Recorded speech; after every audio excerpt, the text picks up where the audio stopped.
பார்த்து கொண்டிருக்கும் நேயர்கள் அனைவருக்கும் வணக்கம். எஸ், இன்னைக்கான வீடியோ என்ன அப்படின்னு பார்த்தீங்கன்னா, அனதர் டே அனதர் தோல்வியோட வந்திருக்கேன்டா அண்ணன் அப்படிங்கிற மாதிரி தான் இருக்கு.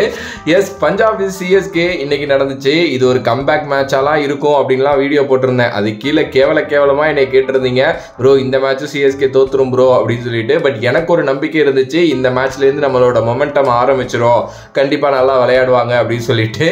ஆக்சுவலாக அவங்களும் நல்லா தான் ஆரம்பிச்சாங்க. எஸ், டாஸ் வந்து பஞ்சாப் தான் வின் பண்ணாங்க. நாங்கள் ஃபர்ஸ்ட் பேட்டிங் பண்ணிக்கிறோம் அப்படின்னு சொன்னாங்க. ஸோ அதில் வந்து பார்த்தீங்க அப்படின்னா பிரியன் சாரியாவும் பிரப்சிம்ரனும் விளையாட வந்தாங்க. பிரப்சிம்ரன் வந்து 0ல் அவுட் ஆனாரு. பிரியன் சாரியா ஃபர்ஸ்ட் ஓவரே அடிக்க ஆரம்பிச்சாரு. ஸ்ரேயஸ் ஐயர் 9 ரன்ல அவுட் ஆனாரு. ஸ்டாய்னிஸ் 4 ரன்ல அவுட் ஆனாரு. நேகல் வதேரா 9 ரன்ல அவுட் ஆனாரு. மேக்ஸ்வெல் 1 ரன்ல அவுட் ஆனாரு. நீங்க பாருங்க, இதுதான் ஸ்கோர், அவங்களோட அந்த மிடில் ஆர்டர் ஸ்கோர். கிட்டத்தட்ட பிரியன் சாரியா மட்டும் ஒரு சைடு நின்று பயங்கரமா ஆடிட்டு இருந்தாரு. ஸோ ஓவராலா ஸ்கோர் வந்து பாத்தீங்க அப்படின்னா அந்த 75க்கு 5ங்கிற மாதிரி வந்துருச்சு. ஒரு 72க்கு 5 விக்கெட் அங்க சேர்ந்தாங்க. பிரியன் சாரியாவும் சசாங்க் சிங்கும் போட்டு நொறுக்குன்னு நொறுக்கிட்டாங்க சிஎஸ்கேவோட பவுலிங்க. குறிப்பா பிரியன் சாரியா, எ பிளேயர் ஃப்ரம் டெல்லி, 6 பாலுக்கு 6 6 அங்க நடந்த ஒரு பிரீமியர் லீக்ல அடிச்சு அங்கேருந்து ஃபேமஸ் ஆன ஒருத்தர் நொறுக்கிட்டாரு. சின்ன பையன், இந்தியாவுக்கு அடுத்த ஒரு கிரிக்கெட்டரை ப்ரொடியூஸ் பண்ணிட்டாங்க பஞ்சாப் கிங்ஸ் அப்படின்னு நினைக்கிறேன். சரியான அடி பொழந்துட்டாரு. 42 பால்ல 103 ரன், ஃபர்ஸ்ட் செஞ்சுரி வேற. 7 4 9 6 245 ஸ்ட்ரைக் ரேட்ல ஆடினாரு. அவரு கேமை எடுத்துட்டு போயிட்டாரு. ஆனா இன்னொரு சைடு வந்து பாத்தீங்கன்னா சசாங்க் சிங், அவர் எப்பா தி ரியல் சசாங்க் சிங் அப்படின்னு சொல்ற மாதிரி எப்பெல்லாம் வாய்ப்பு கிடைக்குதோ அடிக்கிறாருங்க. செம்ம பிளேயரா இருக்காரு அவரு. 36 பாலுக்கு 52 ரன், அவரு 3 6 2 4 அப்படின்னு அவரும் ரொம்ப நல்லா வந்து பாத்தீங்க அப்படின்னா விளையாண்டாரு. 144 ஸ்ட்ரைக் ரேட்ல அடிச்சு தும்சம் பண்ணிட்டாரு. சரி சொல்லிட்டு இந்த மார்க்கோ ஜான்சன் வந்தாரு பாருங்க, அவரு வந்து 19 பால்ல 34 ரன், நாட் அவுட், 2 4 2 6ன்னு வரவங்க போறவங்களாம் சிஎஸ்கே துவச்சு 20 ஓவருக்கு 219 ரன் வந்து பாத்தீங்க அப்படின்னா அடிச்சுட்டாங்க. சோ ஓகே, சிஎஸ்கே இங்க நிறைய தப்பு பண்ணாங்க. என்ன அப்படின்னா இந்த கேட்சஸ் விட்டது 5ல இருந்து 6 கேட்ச் வந்து சாலிடா விட்டாங்க. அதுல அந்த பிரியன் சாரியாவுக்கு மட்டும் வந்து பாத்தீங்க அப்படின்னா நிறைய கேட்ச் விட்டாங்க. அங்கே பிடிச்சிருந்தா கேம் எங்கேயோ முடிஞ்சிருக்கும். கேட்சஸ் வின் மேட்சஸ் அப்படின்ட்டு எம்எஸ் எல்லா இடத்துலயுமே பல வருஷமா சொல்லி நம்ம கேள்விப்பட்டிருக்கோம். ஆனா இப்ப சிஎஸ்கே மாதிரி ஒரு டீமே கேட்ச் விடுது அப்படிங்கிறது வந்து என்னால அக்செப்ட் பண்ணிக்கவே முடியல. அதுவும் ரச்சின் ரவீந்திராலாம் கேட்ச் விட்டது வந்து என்னால உண்மையுமே என்னடா அப்படிங்கிற மாதிரி தான் இருந்துச்சு. அந்த ஒரு பிரஷரா இல்ல என்ன கருமோ ஒண்ணுமே புரியல. எல்லாரும் கேட்ச் விடுறாங்க. ஒரு சைடு அஸ்வின் விடுறாரு, விஜய் சங்கர் 2 கேட்ச் விடுறாரு, அதுக்கப்புறம் கலீல் அகமது ஒரு கேட்ச் விடுறாரு. அங்க என்னன்னா முகேஷ் சௌத்ரி வந்து கேட்ச பிடிச்சிட்டு காலை தூக்கி ரோப்ல வைக்கிறாரு. என்னடா டே அப்படிங்கிற மாதிரி தான் இருந்துச்சு. உண்மையுமே வந்து பாத்தீங்கன்னா டீம் வந்து சிஎஸ்கே அங்கே கேமை விட்டுட்டாங்க. கேட்சை விட்டதுனாலேயே அந்த பையன் 100 தாண்டி போயிட்டாங்க. என்னங்க நீங்க, நம்மளோட பவுலிங் பொறுத்த வரைக்கும் இன்னைக்கும் நிறைய பேர் அடிச்சாங்க. முகேஷ் சௌத்ரிக்கு நான் 2 ஓவர் தான் 21 ரன் ஒரு விக்கெட் எடுத்தாரு. கலீல் அகமது அந்த பவர் பிளேல நல்லா போட்டாரு. பட் ஸ்டில் 4 ஓவருக்கு 45. அஸ்வினை பொழந்துட்டாங்க வழக்கம் போல. ஆனா 2 விக்கெட் மிடில் எடுத்து கொடுத்தாரு. ரவீந்திர ஜடேஜா நல்லா போட்டாரு 3 ஓவர். ஆனா 3 ஓவர் தான், அவரையும் கம்ப்ளீட் பண்ணல. நூர் அகமதையும் கம்ப்ளீட் பண்ணல. ஆனா நூர் அகமது இன்னைக்கு கொஞ்சம் எக்ஸ்பென்சிவா இருந்தாரு. பத்திரானாவே ஃபர்ஸ்ட் ஓவர் போட்டு அடிச்சிட்டான் அந்த பையன், அந்த பிரியன் சாரியா. ஆனாலுமே பத்திரானா அதுக்கப்புறம் இருக்கிற 3 ஓவர்ல ஓரளவு கம்பேக்ட் பண்ணிட்டாரு. ஸோ 219 ரன் 220ங்கிற ஒரு மெகா டார்கெட்டை நோக்கி விளையாட ஆரம்பிச்சாங்க சிஎஸ்கே. பொதுவாகவே சிஎஸ்கே இந்த ஏதோ ஒரு ஸ்டாட்லாம் சொல்றாங்க, 2018 இல்ல 19 அங்கேருந்தே வந்து பாத்தீங்கன்னா 180 அவங்க வந்து சேஸ் பண்ணி வின் பண்ணது இல்லை அப்படின்னு சொல்லிட்டு, இன்னைக்கும் அது மாதிரி தான் நடக்க போகுது அப்படின்னு நினைச்சப்போ சாலிடான அந்த ரச்சின் ரவீந்திரா கான்வேயோட பார்ட்னர்ஷிப் வந்துச்சுங்க.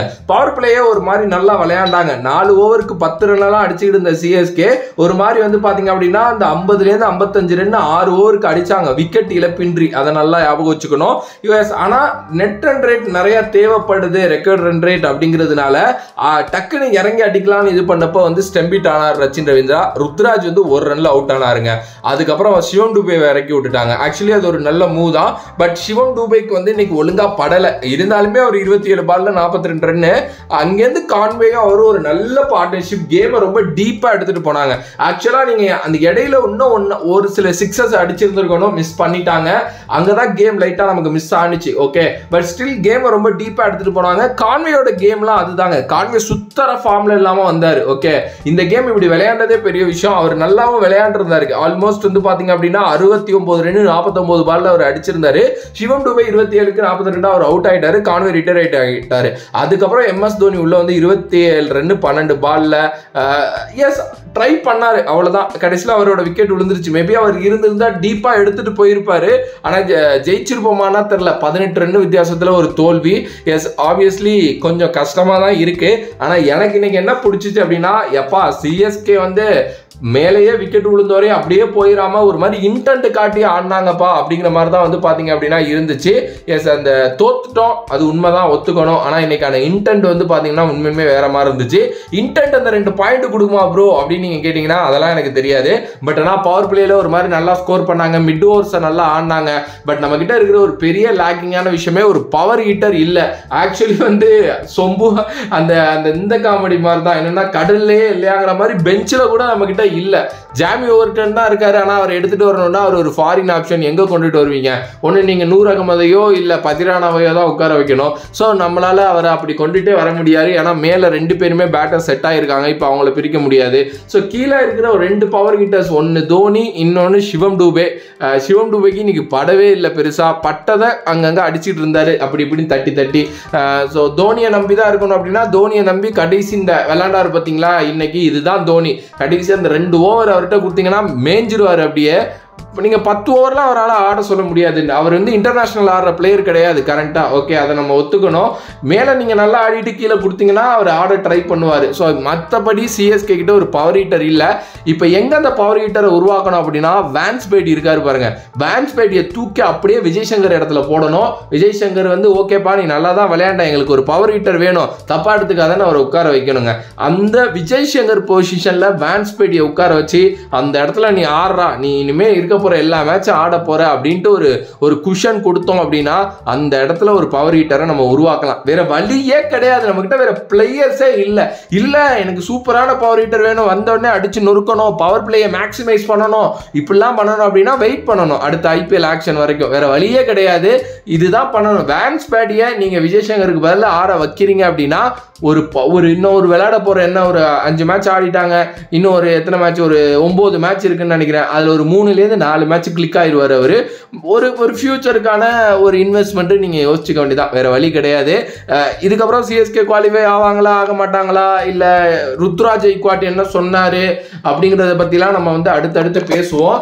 எஸ் எனக்கு வந்துங்க சிஎஸ்கே தோத்துடுச்சு, கொஞ்சம் கஷ்டமா தான் இருக்கு, எல்லாமே ஓகே. பட் போராடி தோத்தாங்க.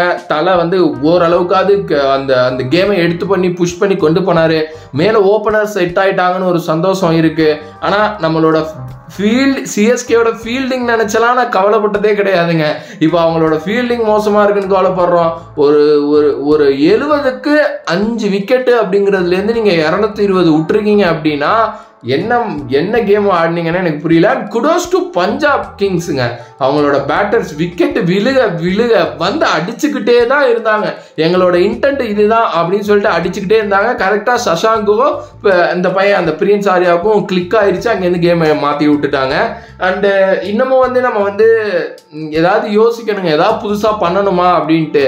ஏன்னா எனக்கு தெரிஞ்சு கேச்சஸ் வின் மேட்சஸ் அது இங்கே ஒரு காஸ்ட்லியாக இருந்துச்சு. பவர் ஹீட்டர் வந்து கேமில் இல்லை. இது 2 தான். பரவாயில்ல. எப்போவுமே இந்த சிஎஸ்கே தோக்குறப்போ கொஞ்சம் கஷ்டமாக அழுதுகிட்டே போய் படுப்போம். இன்னைக்கு கொஞ்சம் அழுகாமல் கொஞ்சம் போப்பா அப்படின்ட்டு போய் படுக்க வேண்டியதான். ஏன்னா இன்னைக்கு கொஞ்சம் இன்டென்ட் காட்டினாங்க. மேபி உங்களோட கருத்துக்கள் மாற்று கருத்துக்கள் இருக்கலாம். இருந்துச்சுன்னா கமெண்ட் பண்ணுங்க. வேற ஏதாவது ஆப்ஷன் ட்ரை பண்ணலாமா அப்படிங்கறத கூட நீங்க கமெண்ட் பண்ணுங்க. வேற ஒரு வீடியோல வேற ஒரு கான்செப்ட்ல உங்களை சந்திக்கின்றேன். Another bye from this is VJ Mani. Love you all. Stay safe மக்களே.